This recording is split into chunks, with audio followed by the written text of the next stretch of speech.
ഓ വെള്ളത്തിലോട്ട് നമ്മൾ ചേർന്നു നമ്മുടെ വാട്ടർ പ്രൂഫ് മൊത്തം. എൻ്റെ പോലെ നമ്മള് ലാൻഡ് ചെയ്തു.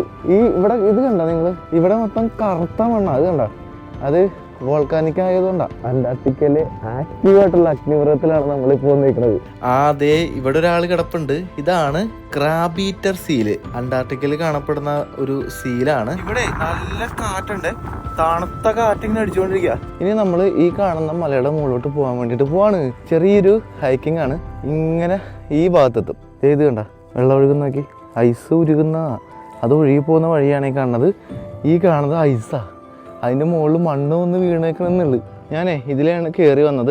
കുറച്ചും കൂടി മുകളിലോട്ട് കയറാനുണ്ട്. കണ്ട, ഇതെന്താണ് സംഭവം? ഇത് ആക്ച്വലി എനിക്ക് തോന്നുന്നു മൊത്തം ഐസ് ഉറഞ്ഞ് കിടന്നിട്ട് അത് ഉരുകി പോയതാ.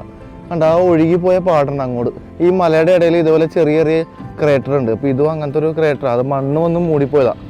കണ്ട, അഗ്നിപർവ്വതം പൊട്ടി പുറത്തേക്ക് വരില്ലേ, ആ ഒരു പോർഷൻ അത് കണ്ട. ഇവിടെയൊക്കെ ഫുൾ ഐസായിട്ട് കിടക്കുന്നുണ്ട്. അങ്ങനെ നമ്മൾ ഈ ഒരു മലയുടെ മുകളിലെത്തി. നമ്മൾ വന്ന ഷിപ്പ് ഇതേ കിടക്കുന്നു. ഇതാണ് ആ ഒരു അഗ്നിപർവ്വതത്തിൻ്റെ ക്രേറ്റർ. അതിൻ്റെ ഉള്ളിലാണ് ഈ കടൽ കയറി കിടക്കണം. എൻ്റെ മല ഇതിപ്പോഴും ആക്റ്റീവാണ്. നമ്മൾ വന്ന സ്ഥലം, ലാൻഡ് ചെയ്ത സ്ഥലമാണ് ഈ കാണുന്നത്. കണ്ടതേ, ഇത് കണ്ട, നമ്മൾ ഈ ഒരു അഗ്നിപർവ്വതത്തിൻ്റെ മുകളിലാണ് നിൽക്കുന്നത്. ഏറ്റവും ടോപ്പിലൊന്നുമല്ല, കാരണം ഏറ്റവും ടോപ്പ് അതിന് മുകളിൽ ഇഷ്ടംപോലെ വലിയ മലകളൊക്കെ ഉണ്ട്. പക്ഷെ ഇവിടെ നിന്ന് അടിപൊളി വ്യൂ കാണാം, നമ്മുടെ ഷിപ്പ് കാണാം, പിന്നെ മറ്റേ ഈ ക്രേറ്റർ ഫുള്ള് കാണാം. കണ്ടോ?